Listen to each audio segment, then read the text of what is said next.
dan prestasi, lahirkan profil pelajar Pancasila. Belajar, bergerak, berbagi untuk. Bismillahirrahmanirrahim. Assalamualaikum warahmatullahi wabarakatuh.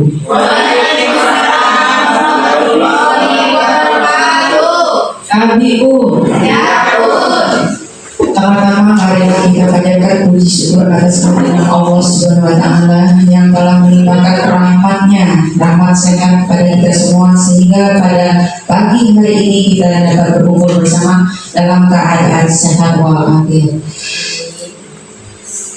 Selanjutnya, seiring serta salam mari kita sanjungan kepada Nabi Muhammad SAW yang sangat kita nantikan syafaatnya di yaumul qiyamah. Amin Allahumma amin. Saya di sini selaku pembawa acara atau moderator yang akan membacakan susunan acara kita sebagai berikut.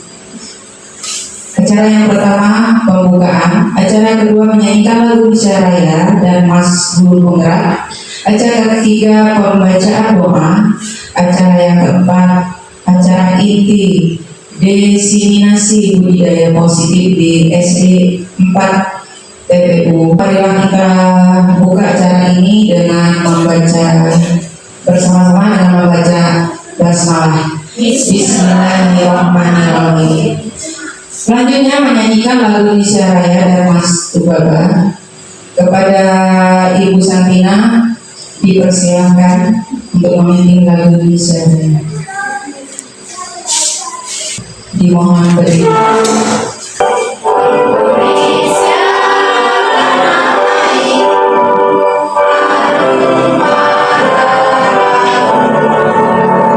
Bangsa dan tanah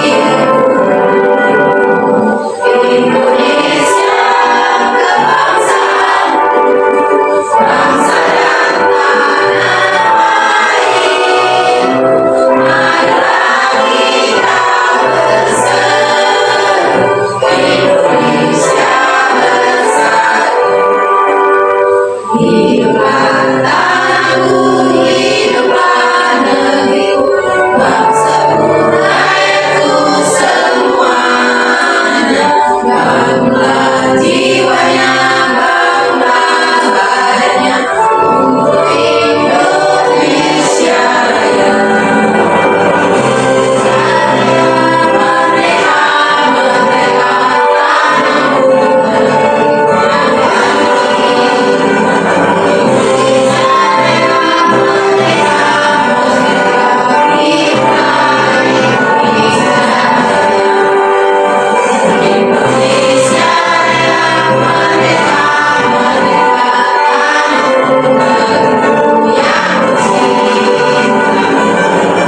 Juga acara selanjutnya pembacaan doa yang akan dipimpin oleh Bapak Edi Saputra.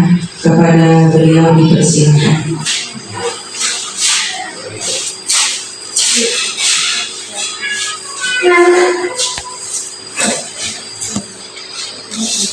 A'udzubillahiminasyaitonirrajim. Bismillahirrahmanirrahim. Alhamdulillahirabbil alamin, hamdul syakirin, hamdal alamin, hamdal afin, kama yu'ti ma'tida. Ya Rabbana lakal hamdu kama yanbaghi liwajhikal karim wa 'azimi sultanik.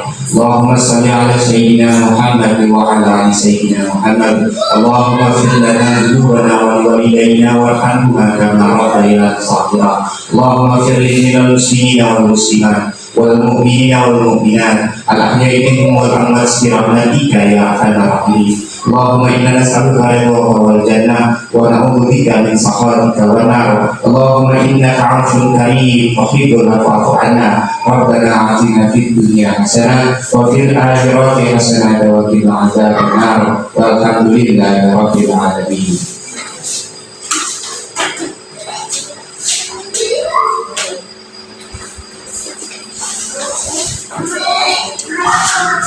Tutup acara ini bersama-sama dengan membaca hamdalah Alhamdulillahirabbil alamin.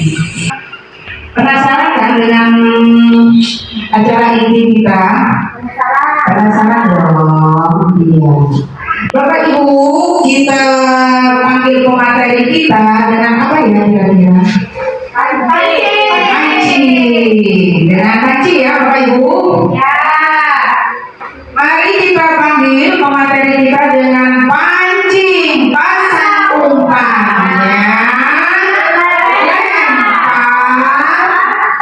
tarik, tarik, tarik, tarik. Ini adalah hasil kita Bapak Ibu. Ini yang pemateri kita. Baik, Assalamualaikum warahmatullahi wabarakatuh. Terima kasih kepada MC yang telah memberikan kesempatan kepada saya. Alhamdulillah pada pagi hari ini kita panjatkan rasa syukur kita kepada Allah Subhanahu wa taala di mana pada pagi hari ini kita masih diberikan kesehatan, kenikmatan sehingga kita masih bisa berkumpul di SD 4 Tulang Bang Uti ini dalam rangka diseminasi budaya positif di SD Negeri 4 Tulang Bang Uti. Yang akan saya sampaikan, saya sendiri Idawati SPD sebagai calon guru penggerak angkatan 11. Bapak Ibu, di sini saya bukan menggurui Bapak Ibu ya, tetapi saya di sini hanya menyampaikan apa yang telah saya dapatkan di pembelajaran guru penggerak, yaitu tentang budaya positif. Bapak Ibu di sini pasti sudah mendengar semua ya budaya positif itu apa. Kira-kira apa sih Bu budaya positif itu? Siapa yang tahu? Budaya hal yang baik, ya. terus hal-hal yang baik. Hal-hal yang baik ya. Ya, begitulah kira-kira nanti yang akan saya sampaikan. Budaya positif itu adalah nilai-nilai kebajikan yang ada di siswa atau sama kita yang nantinya akan menjadi karakter kita yang akan kita terapkan di lembaga SD Negeri 4 Tulang Bang Uti. Oke, dilanjut. Nah, di sini kita akan belajar tentang adanya disiplin positif. Ada juga nanti kita mau belajar perilaku manusia, 5 posisi kontrol, kemudian ada kebutuhan dasar manusia, kemudian ada segitiga restitusi. Itulah salah satu materi-materi yang akan saya sampaikan. Lanjut. Ini ada pertanyaan pemantik ya Bapak Ibu. Yang pertama, hukuman dapat mendisiplinkan anak. Apakah iya Bapak Ibu? Benar apa setuju nggak? Setuju atau tidak? Tidak. Nah yang kedua, memberi hukuman dengan hal positif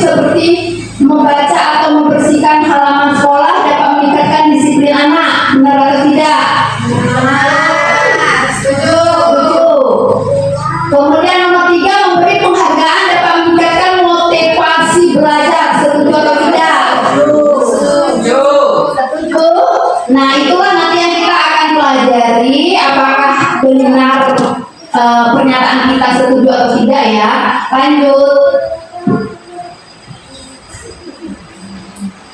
Pembelajaran dengan paradigma baru ya. Pembelajaran dengan paradigma baru dirancang berdasarkan prinsip pembelajaran yang berdiferensiasi sehingga setiap siswa belajar sesuai dengan kebutuhan dari tahap perkembangannya untuk mewujudkan profil pelajar Pancasila.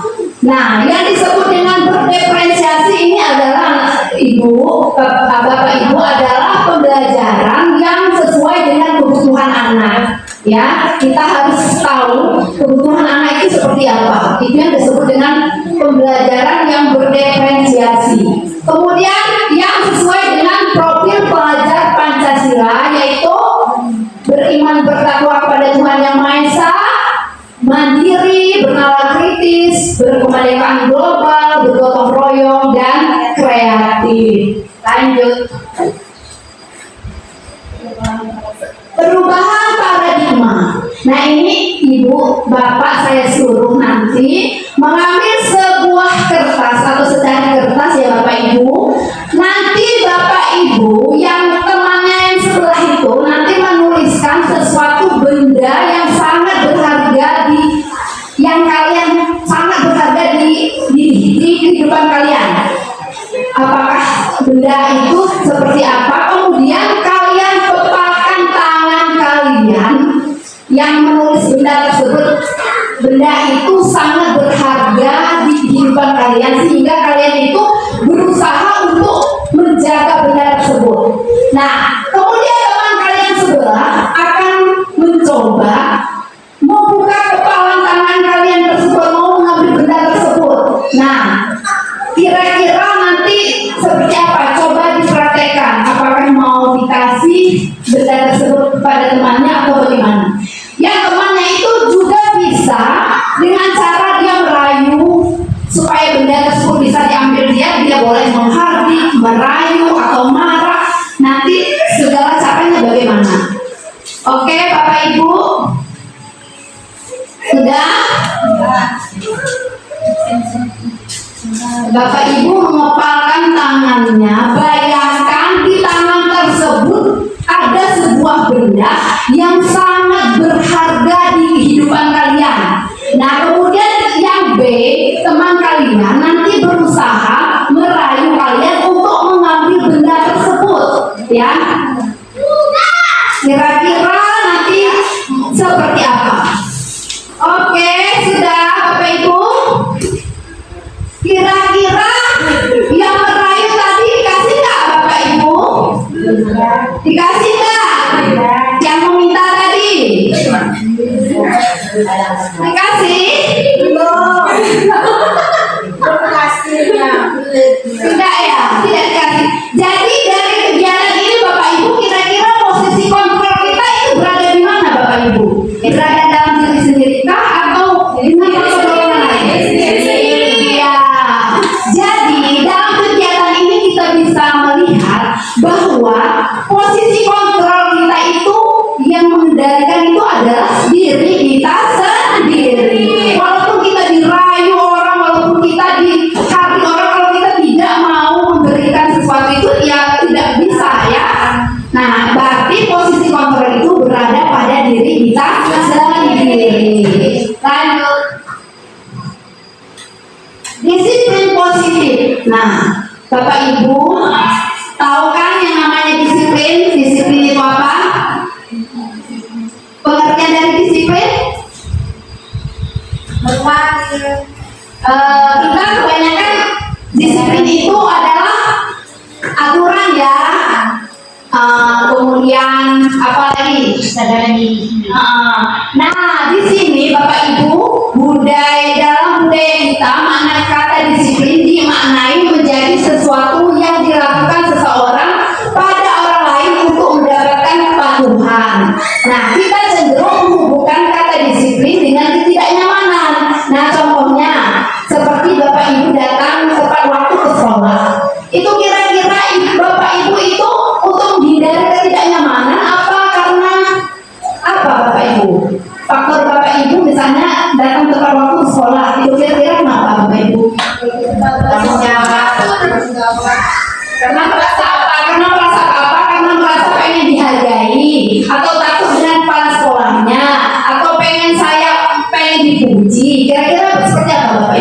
Tanggung jawab.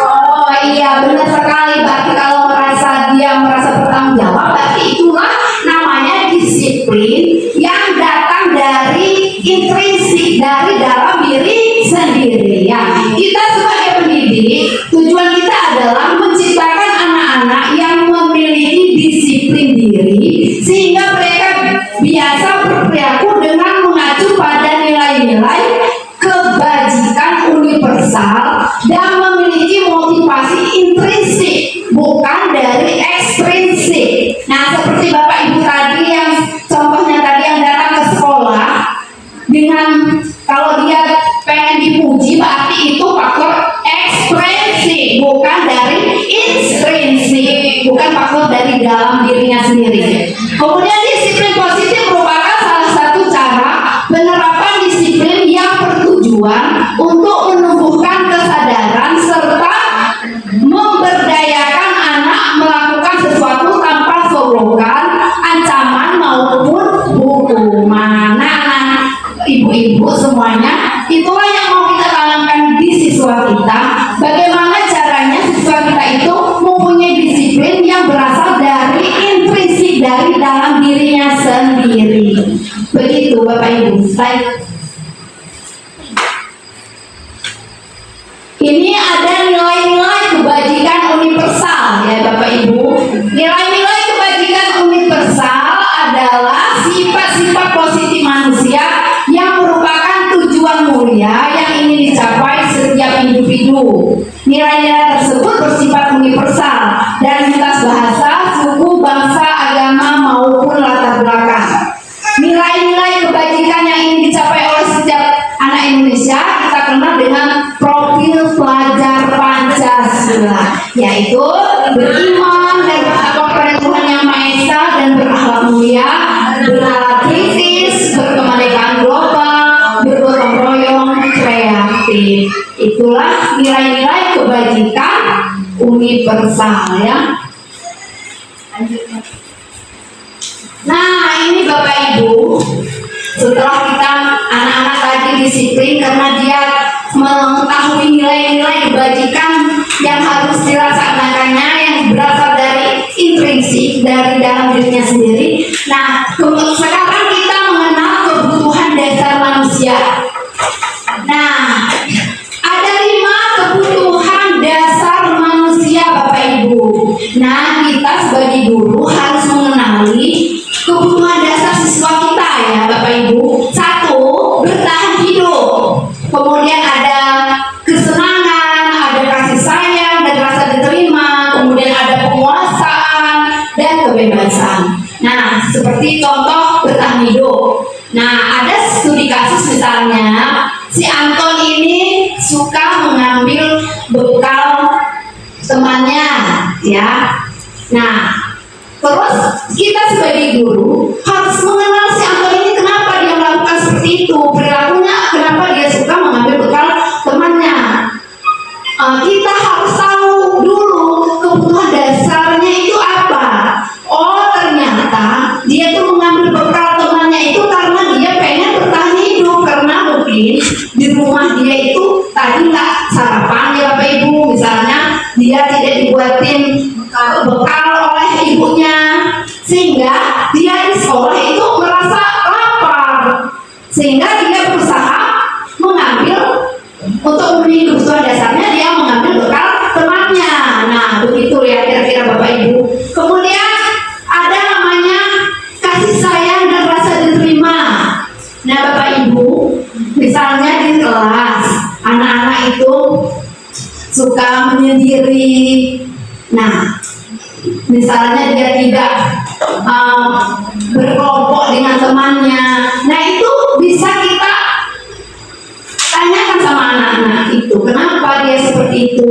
Mungkin dia mempunyai pengen dikasih sayang, mempunyai rasa pengen diterima. Jadi kita itu sebagai guru harus mengenal anak didik kita, kenapa dia itu seperti itu, sehingga kita bisa menanyakan kepada anaknya, kenapa kamu menyendiri misalnya. Jadi kita sebagai guru harus menerima siswa itu seperti apa ya, bagaimanapun latar belakangnya, kita sebagai guru berusaha untuk menerimanya. Kemudian begitu juga teman-temannya kita katakan, kita harus saling sayang menyayangi. Nah, seperti itu.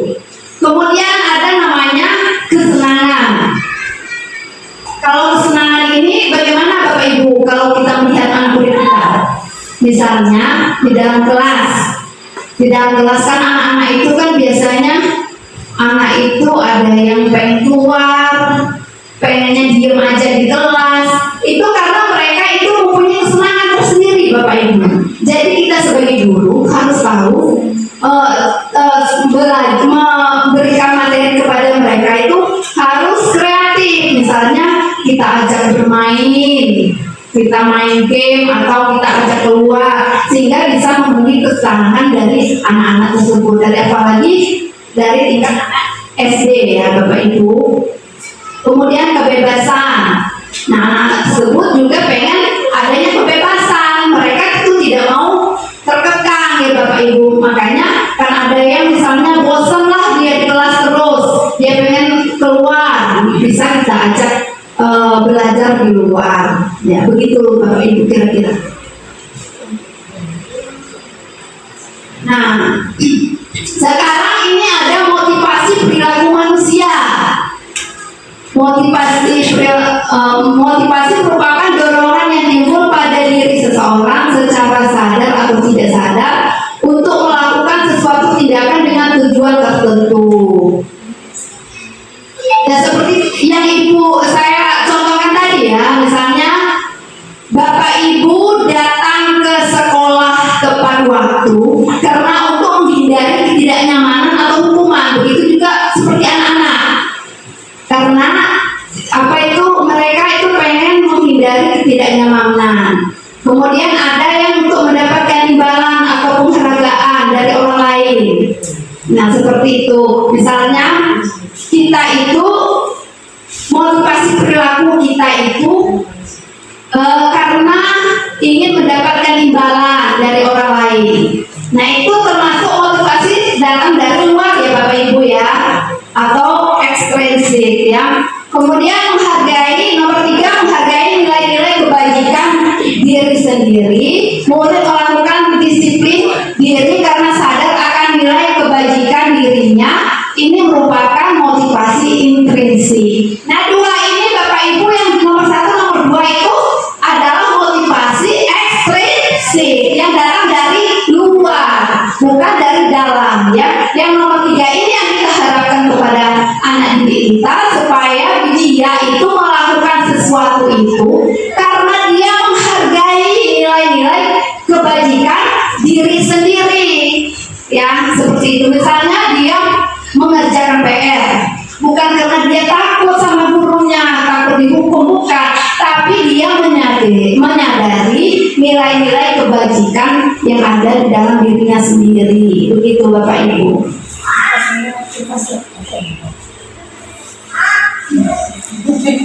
Ini ada konsep disiplin dengan identitas gagal ya, hukuman ya. Hukuman itu akibatnya menyakitkan, tidak nyaman, murid takut, kemudian itu memaksa murid menyembunyikan kesalahannya, kemudian murid menjadi rendah diri. Itu akibat dari hukuman. Misalnya gini, siswa datang terlambat ke sekolah, terus kita tidak langsung kita memberikan hukuman. Hukuman itu secara spontan, hukuman itu dilakukan tidak terencana, spontan. Langsung anak itu, yaudah kamu berdiri di depan lapangan, atau kamu lari 10 kali, nah, atau kamu berdiri di depan kelas. Nah, hukuman tersebut itu nantinya akibatnya kepada anak tersebut, dia itu bisa menyakitkan hatinya, kemudian dia merasa takut. Kalau dia punya kesalahan, dia berusaha menyembunyikan kesalahannya, dia tidak mau berusaha mengungkapkan kenapa dia seperti itu. Dia merasa langsung takut, kemudian dia rendah diri, malu kepada temannya, kemudian dia itu minder. Itu akibat dari hukuman. Kemudian ada penghargaan.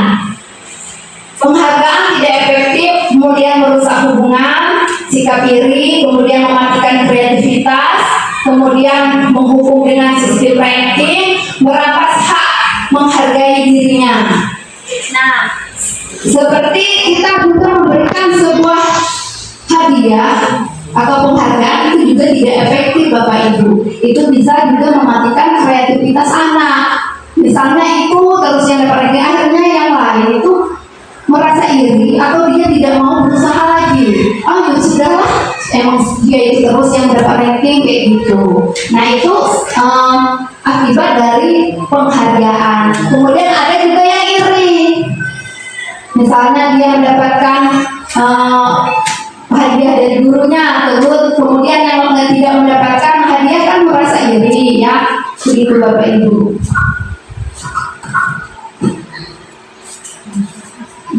Konsep disiplin dengan identitas sukses. Nah ini konsekuensi, kemudian ada restitusi. Kalau konsekuensi pengantar jangka pendek, kemudian stimulus respon, kemudian murid menghormati peraturan, murid diberikan waktu untuk merenungi ke dalam. Kalau restitusi, murid bertanggung jawab untuk perilakunya, kemudian fokus pada pemecahan masalah jangka panjang, murid menghormati dirinya dan orang lain. Ini adalah teori memegang kontrol. Murid bersemangat memperbaiki kesalahan. Nah, ini perbedaan antara konsekuensi dan restitusi, Bapak Ibu. Kalau konsekuensi itu, misalnya anak-anak hari ini, misalnya anak-anak itu dibuat konsekuensinya, siapa yang tidak membuat PR, dia harus menulis 10 lembar kerjaan tersebut. Misalnya, kalau kamu terlambat, kamu tidak istirahat, tetapi dia tahu konsekuensinya. Tapi dalam hal ini, murid itu kehilangan waktu untuk merenungi ke dalam. Dia itu masih merasa menebus kesalahan ibaratnya itu loh Bapak Ibu. Nah, tapi kalau restitusi, mereka itu bertanggung jawab untuk perilakunya karena mereka meyakini. Nah, terus fokus pada pemecahan masalah. Nah, kita sebagai guru juga tidak menanyakan mengapa akibatnya, kita fokus solusinya. Begitu Bapak Ibu. Bagaimana Bapak Ibu, masih semangat? Tetap semangat. Ya, sekarang sudah ngantuk Bapak Ibu ya. Lanjut ya, kalau masih semangat. Konsep disiplin pendekatan restitusi, sebuah cara menanamkan disiplin positif pada murid. Nah, pengertian dari restitusi, ya, restitusi adalah proses menciptakan kondisi bagi murid untuk memperbaiki kesalahan mereka, sehingga mereka bisa kembali pada kelompok mereka dengan karakter yang lebih kuat. Kemudian ciri-ciri dari restitusi, bukan untuk menebus kesalahan, namun untuk belajar dari kesalahan. Kemudian memperbaiki hubungan. Kemudian tawaran bukan paksaan. Menuntun untuk melihat ke dalam diri. Kemudian 5, mencari kebutuhan dasar yang mendasari tindakan.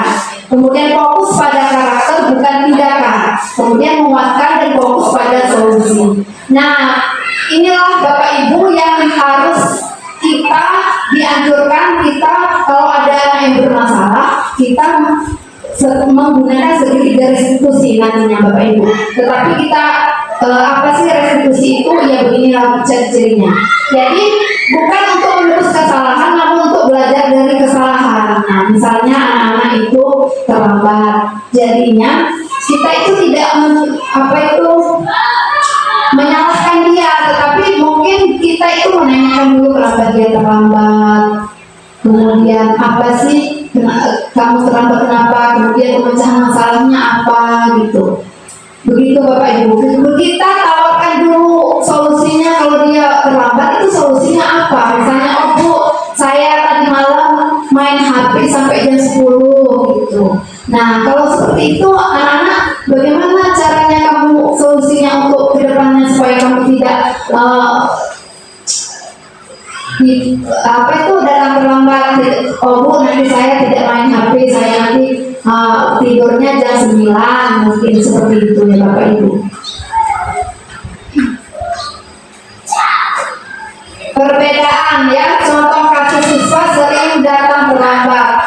Kalau hukuman, guru menghukum siswa mengiringi lapangan 5 kali. Kalau itu berupa hukuman ya, misalnya ada kasus siswa datang terlambat. Kalau dia guru sebagai penghukum, guru itu menyuruh siswa mengelilingi lapangan 5 kali. Kemudian guru marah dan murid menjadi takut. Kemudian kalau konsekuensi, guru memberikan konsekuensi secara tegas dan siswa menghormati peraturan. Kemudian kalau restitusi, guru menanyakan keyakinan kelas, dirinya dan membantu siswa menyelesaikan masalahnya. Kemudian guru terbuka dan siswa menghormati dirinya dan orang lain. Nah itu yang saya katakan tadi Bapak Ibu, kalau kita menggunakan restitusi, guru itu menanyakan keyakinan kelas mana yang sudah kamu langgar. Nah seperti itu. Jadi dia ada tahu karena keyakinan kelas itu dibuat mereka sendiri, kemudian mereka patuhi sendiri. Terus kalau mereka langgar, kita cuma mengingatkan. Nah, mengingatkan mereka. Jadi keyakinan kelas mana yang telah kamu langgar. Nah nanti mereka anak-anak itu udah bicara sendiri. Oh Bu, iya saya harus begini gitu. Jadi kita mencari solusinya, kemudian menanyakan keyakinannya. Ada 5 posisi kontrol restitusi. Ada guru sebagai penghukum, ada sebagai pembuat merasa bersalah, ada sebagai teman, ada sebagai pemantau, dan ada guru sebagai manajer. Kira-kira Bapak Ibu selama ini berada di posisi mana ya Bapak Ibu? Coba, Bu Citra.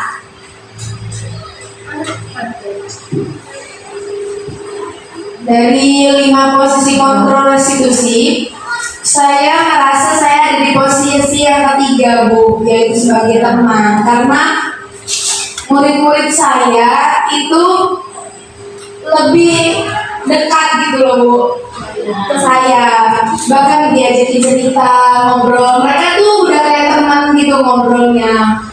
Tapi Bu, kadang-kadang itu kita merasa kesel juga karena mereka langsung nggak ada sopannya, kadang-kadang ngomongnya udah ya benar-benar kayak teman gitu Bu. Oke, terima kasih untuk Citra. Yang lain Bapak Ibu berada di posisi mana? Bemol berada di posisi mana kira-kira Bapak Ibu? Ibu Mul selama ini berada di posisi mana? Baik, terima kasih atas waktunya. Sepertinya dari 5 posisi tersebut, saya berada di nomor 1 Bu. Saya jujur orangnya. Iya. Kenapa saya berada pada nomor 1? Karena saya merasa benar. Saya gurunya penghukum, tapi dalam hukuman dalam artian bukan menghukum anak harus keras begitu, tidak. Menghukumnya dalam artian positif. Ya seperti itu tadi, kalau ada anak ada kesalahan, kita panggil, kita kasih nasihat dulu, lalu dia dikasih hukuman seperti mengut sampah atau bersih-bersih seperti itu. Oke, Iya, tepuk tangan terima untuk kasih. Mul. Terima kasih Ibu Mul. Ya, inilah posisi kita sebagai guru, yaitu ada sebagai penghukum, ada sebagai pembuat merasa bersalah, ada sebagai teman, pemantau, dan manajer.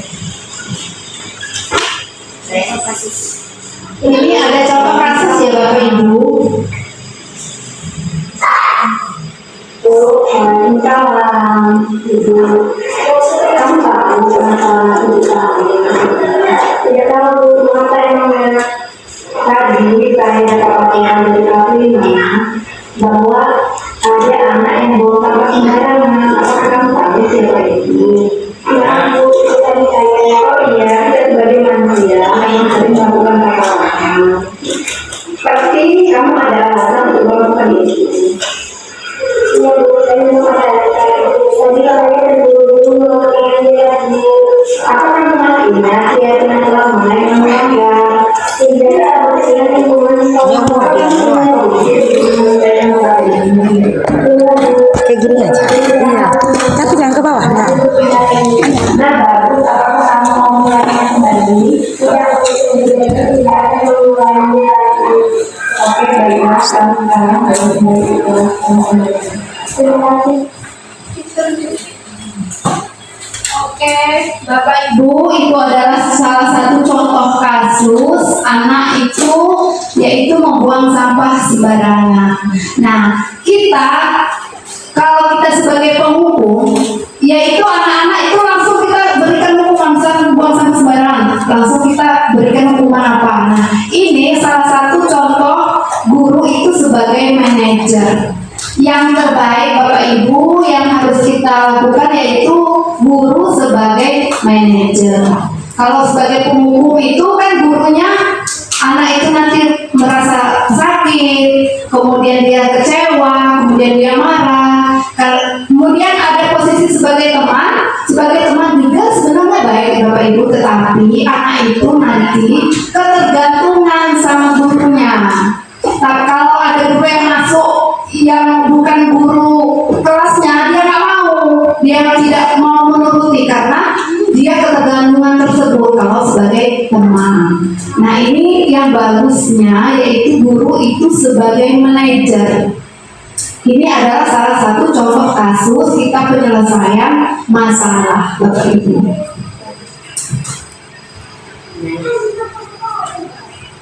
Nah ini saya jelaskan kembali ya Bapak Ibu, 5 posisi kontrol tadi. Kalau penghukum ya, guru itu berbuat menghardik, menunjuk-nunjuk, menyakiti, menyindir. Kalau dia sebagai penghukum. Kemudian guru berkata, kalau kamu tidak melakukannya, awas ya, rasakan. Misalnya contohnya seperti itu. Kemudian hasilnya anak itu akan menyalahkan orang lain atau dia akan berbohong gitu. Kemudian anak itu akan berkata, biarkan saja, nanti juga marah-marah lagi gitu. Kemudian dampak pada murid, mengulangi kesalahannya kembali kalau dia sebagai guru, sebagai penghukum. Kemudian ada guru sebagai merasa bersalah. Nah, biasanya kalau guru menggunakan kontrol sebagai merasa orang bersalah, guru anak murid itu akan merasa dirinya bersalah gitu Bu. Misalnya datang terlambat anaknya, kemudian kita ngomong seperti ini, kenapa kamu datang terlambat nak? Ini Bu, saya kesiangan, kamu gak kasihan kan sama orang tua kamu, sudah capek-capek mencari uang, kamu gak kasihan sama ibu itu contoh dari orang yang merasa membuat bersalah ya. Nah guru itu akan berceramah dan mengatakan seharusnya begini, ibu kecewa sama kamu. Nah seperti itu, seharusnya kamu sudah tahu ibu lelah sekali mengatakannya, ibu stres misalnya gitu loh. Jadi anak-anak itu merasa bersalah, dia merasa dirinya bersalah kalau guru sebagai membuat orang merasa bersalah. Jadi kita itu memelas, kemudian kita itu memberikan sehingga anak itu merasa bersalah pada kita. Nah kalau pada sebagai teman, dia akan begini, dia membuat alasan-alasan untuk muridnya. Kemudian ayo lakukan demi ibu, masa kamu tidak mau? Ingat tidak ibu pernah bantu. Jadi dia seperti teman, ayo lakukan itu nak, masa kamu nggak mau gitu. Itu kalau dia sebagai teman. Kemudian dia hasilnya karena itu akan ketergantungan Bapak Ibu sama gurunya. Kemudian murid meletakkan guru di sebagai orang yang sangat penting di dunia berkualitas. Jadinya guru itu karena dia ketergantungan itu Bapak Ibu. Kalau pemantau menghitung dan mengukur, kemudian apa peraturannya, kemudian menyesuaikan diri bila diawasi, dia diawasi ya. Seperti itu Bapak Ibu, pemantau. Dia sekedar memantau, kemudian tahu kalau dia melanggar apa konsekuensinya gitu langsung. Kalau sebagai manajer mengajukan pertanyaan-pertanyaan gurunya. Mengapa kamu terlambat? Seperti itu ya. Kemudian apa yang kita yakini? Apa yang bisa kamu kerjakan untuk memperbaiki masalah ini gitu. Jadi kita tanyakan keyakinan kelasnya dulu, apa yang kamu yakini, kemudian apa yang harus kamu lakukan untuk memperbaiki masalah ini gitu. Kemudian hasilnya menguatkan pribadi murid tersebut. Kemudian murid meletakkan dirinya sebagai individu yang positif dalam dunia berkualitas. Kemudian bagaimana caranya saya bisa memperbaiki keadaan ini. Ini kan yang dikatakan oleh muridnya. Kemudian dampak pada murid mengevaluasi diri, bagaimana cara memperbaiki dirinya. Gitu Bapak Ibu.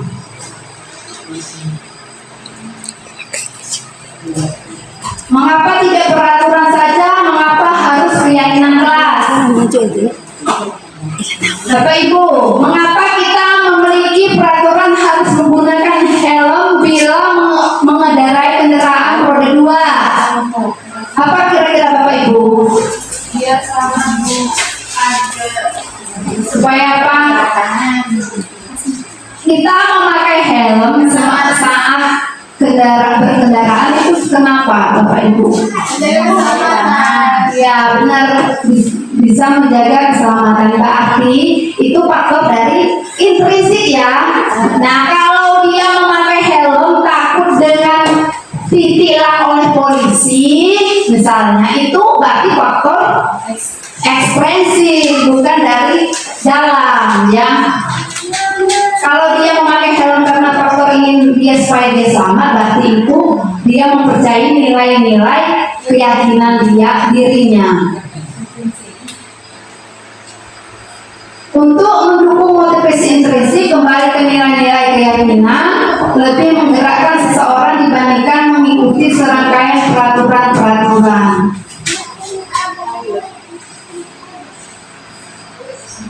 Segitiga restitusi.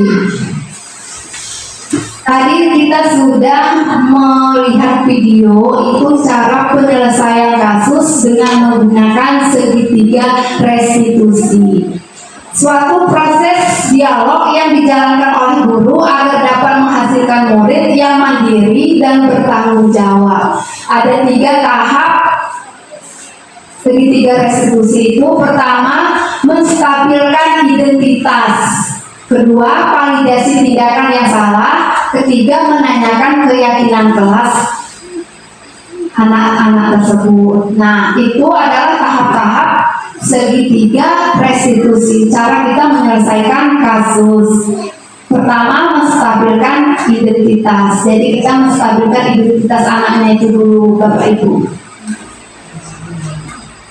Nah, seperti ini ya Bapak Ibu. Menstabilkan identitas. Kita itu ngomong sama anaknya, misalnya dia melakukan kesalahan, kita ini setiap orang pasti pernah melakukan kesalahan gitu. Terus kamu bukan satu-satunya yang pernah melakukan ini gitu. Ibu pernah kok seperti kamu, misalnya seperti itu. Kemudian setelah kita menstabilkan identitasnya, dia sudah merasa tenang, kemudian dia tidak merasa takut lagi, baru kita memvalidasi tindakan yang salah. Jadi kamu tentu punya alasan mengapa kamu melakukan itu, misalnya. Nanti dia menjawab ya Bapak Ibu, adakah cara yang lebih efektif untuk mendapatkan apa yang kamu butuhkan? Setelah kita validasi tindakan yang salah, akhirnya kita menanyakan keyakinan kelas mana yang kamu langgar gitu, seperti itu. Kemudian nanti dia ngomong, oh ya Bu, saya melanggar, saya tidak menyayangi teman, misalnya kalau dia bertengkar sama temannya, saya harus saling menyayangi misalnya. Terus kamu ingin menjadi orang seperti apa? Nanti kita tanyakan kembali. Akhirnya anak itu tahu akan kesalahannya, kemudian dia meyakini dirinya, dan dia tidak akan mengulangi lagi kesalahannya karena dia sudah tahu keyakinan keras yang dia buat. Seperti itu Bapak Ibu. Demikianlah Bapak Ibu penyampaian dari saya. Lebih dan kurangnya saya mohon maaf bila ada salah di sini. Namanya kita sama-sama sayang belajar ya Bapak Ibu. Saya akhiri. Wassalamualaikum warahmatullahi wabarakatuh. Bapak Ibu, demikian tadi pemateri kita sudah menyampaikan beberapa banyak hal positif buat kita semua.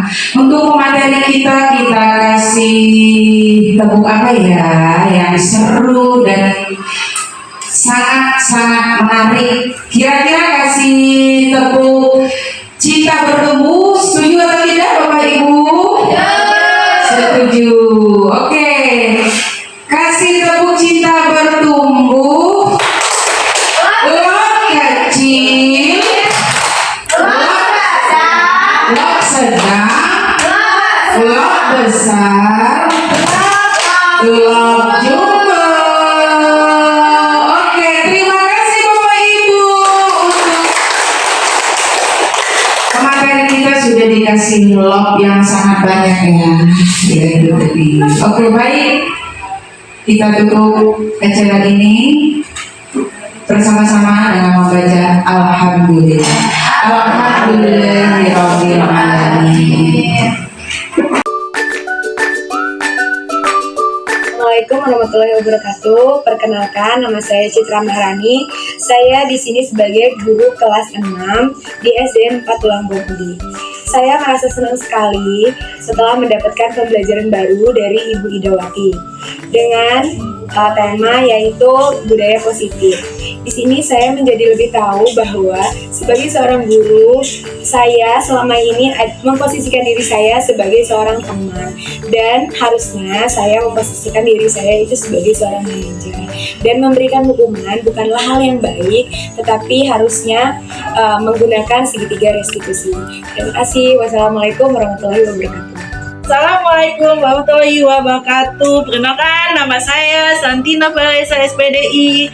Saya mengajar sebagai guru bidang studi bahasa daerah Lampung. Kami baru saja melakukan penyimbasan dari Bu Idawati, yaitu materinya tentang budaya disiplin. Saya sangat senang sekali mendapatkan ilmu dari Bu Idawati karena ternyata saya salah. Saya memposisikan diri saya sebagai guru yang membuat murid saya selalu bersalah. Ketika saya mendapatkan materi dari Bu Idawati, ternyata saya salah di bidang itu. Seharusnya saya memposisikan diri saya sebagai manajer untuk anak didik saya sehingga mereka lebih disiplin, lebih baik, dan lebih semangat belajar. Sekian dari saya, terima kasih. Wassalamualaikum warahmatullahi wabarakatuh. Assalamualaikum warahmatullahi wabarakatuh. Alhamdulillahirrahmanirrahim. Pada kesempatan pagi hari ini saya sangat senang sekali karena mendapatkan beberapa ilmu yang sangat bermanfaat untuk saya pribadi dan guru-guru lainnya di SDN Negeri 4 Tulang Bangudi. Mendapatkan ilmu yang sangat bermanfaat yang telah disampaikan oleh calon guru penggerak Ibu Idawati SPD. Mudah-mudahan apa yang disampaikan oleh beliau pada hari ini bisa bermanfaat untuk kedepannya. Itu saja yang dapat saya sampaikan. Mudah-mudahan calon guru penggerak Ibu Idawati bisa menebarkan kebaikan dan ilmu yang bermanfaat untuk guru-guru di SDN Negeri 4 Tulang Bangudi. Saya akhiri. Wassalamualaikum warahmatullahi wabarakatuh. Assalamualaikum warahmatullahi wabarakatuh. Saya Mulyana SPDI. Saya salah satu guru agama di SD 4 TPU. Pada pagi hari ini saya sangat senang sekali dan bahagia karena banyak mendapat wawasan dan ilmu dari calon guru penggerak nasional, Ibu Idawati SPD. Dia telah menjelaskan banyak beberapa hal tentang budaya positif. Pada pagi hari ini dan semua rekan Dewan Guru telah banyak mendapat ilmu dari calon guru penggerak tersebut karena sudah mendiseminasikan tentang budaya positif tersebut. Banyak hal yang bisa kami terapkan di kehidupan kami dan akan disebarkan kepada anak-anak murid peserta didik kami. Semoga untuk kedepannya kepada Ibu Idawati, calon guru penggerak nasional tersebut, bisa menyebarkan dan berbagi ilmu kepada kami semua. Wassalamualaikum warahmatullahi wabarakatuh.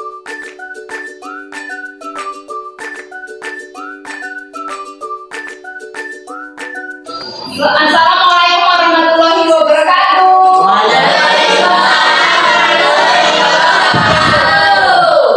Selamat pagi. Ya,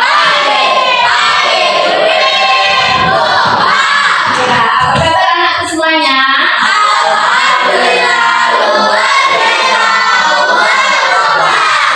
Hari ini ya, sebelum kita mulai pembelajaran kita hari ini, kita mau membuat kesepakatan kelas dulu ya, atau keyakinan kelas. Anak-anak tahu nggak apa perbedaan antara peraturan kelas atau keyakinan kelas? Tahu? Siapa yang tahu? Kalau peraturan kelas itu dibuat oleh guru, tidak melibatkan kalian. Tapi kalau keyakinan kelas, kalian sendiri yang membuat keyakinan tersebut, kemudian menaati keyakinan tersebut. Nah, hari ini anak-anak semuanya, kita akan membuat keyakinan kelas kita di kelas. Nah, anak-anak semuanya, kira-kira kalian memimpikan kelasnya seperti apa? Maunya seperti apa? Iya, mau kelasnya memimpikan kelasnya bagus, nyaman, bersih, indah, apa lagi? Asri ya. Oke, sekarang Ibu mau membagikan kertas atau stiker ini, nanti kalian buat keyakinan kelas kalian. Maunya kalian mau seperti apa ya? Anak-anak semuanya nanti menuliskan keyakinan kelas kalian masing-masing, apa yang mau kalian yakini, apa yang mau kalian sepakati. Nanti kalian tempelkan di depan ya. Ya Bu, ya udah, sekarang Ibu bacakan ya.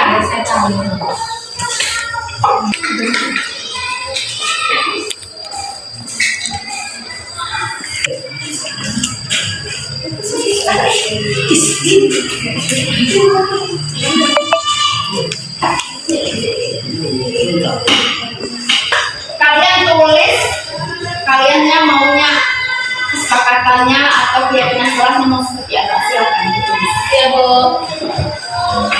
Kalau sudah nanti ditempelkan di depan ya.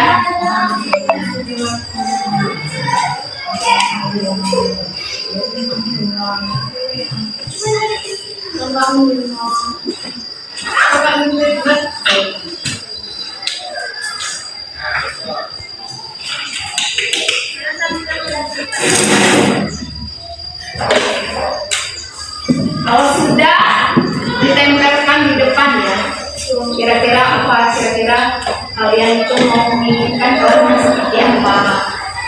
Kemudian nggak apa-apa kalian musyawarah sama temannya. Kira-kira mau apa yang kita masukkan? Kira-kira apa yang mau kita supaya kelas kita tadi tertib, aman, bersih, ya? Sudah?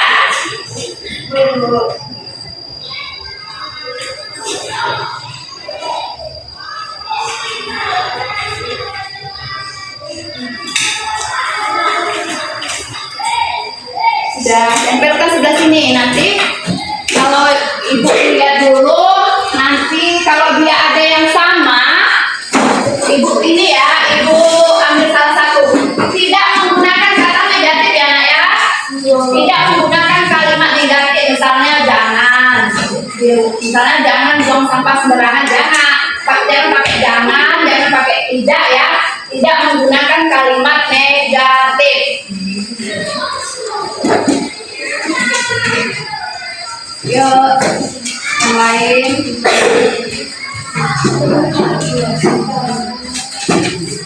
Ngerti?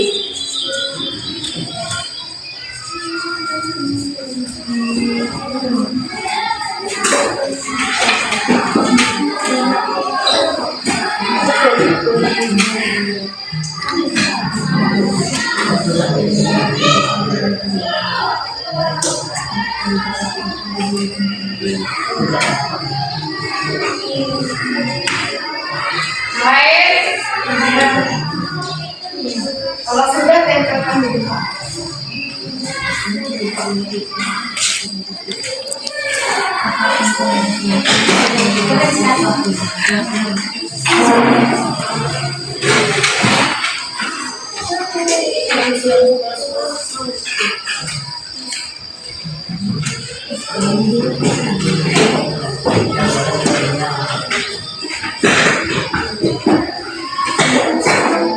Sudah semua belum?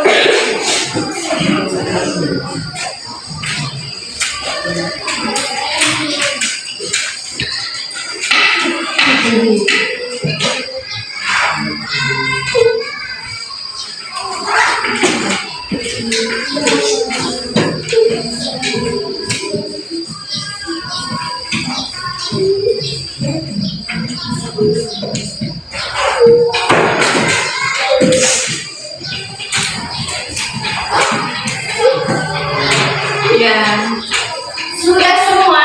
Ya, Ibu lihat dulu ya, kira-kira apa kalau ada yang sama.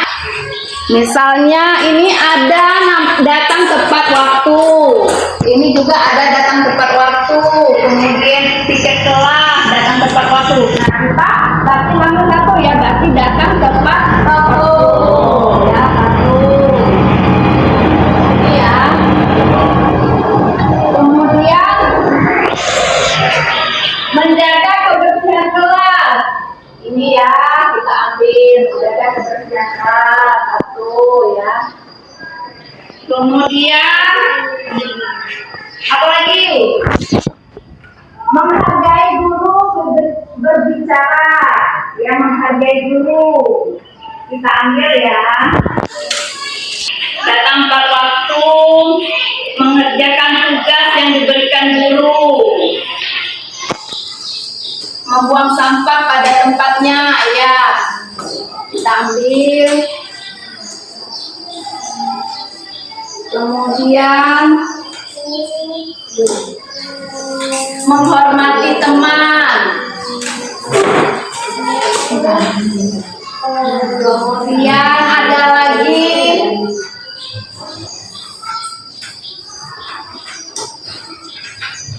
menjaga kebersihan. Kemudian mengerjakan tugas.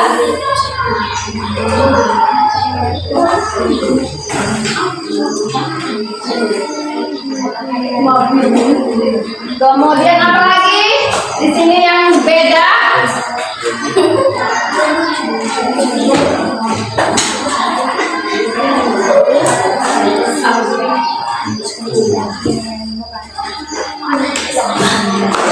Ini satu.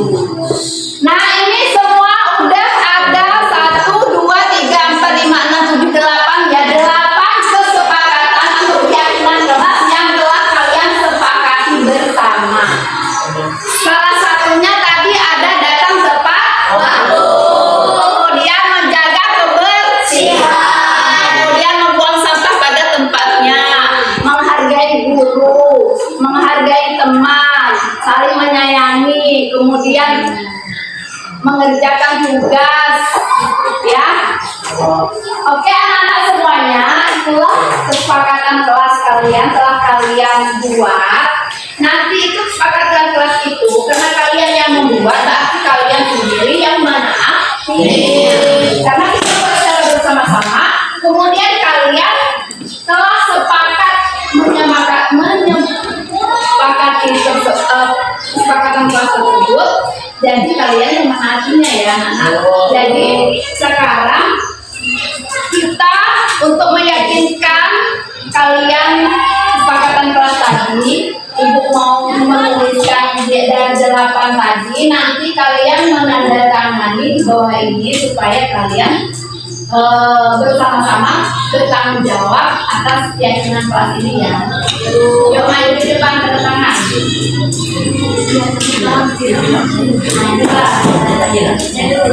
Tanda tangan di sini.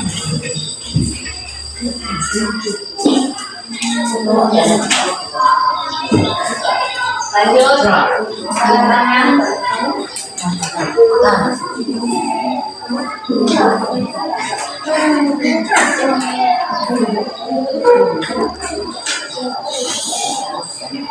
Lanjut. Yang lain lagi.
Oke, udah semua ya.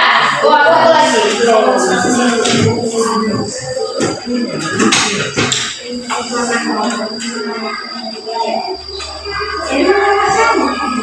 Oke, baiklah. Kalian udah menandatangani keyakinan kelas kalian yang telah kalian sepakati bersama. Mudah-mudahan apa yang kalian inginkan kelas ini bisa terwujud dengan baik. Mau yang kalian impikan, kan kalian tadi mewujudkan kelasnya rapi, bersih, nyaman, indah, tertib ya. Ibu sampai di sini saja. Ibu akhiri. Wassalamualaikum warahmatullahi wabarakatuh.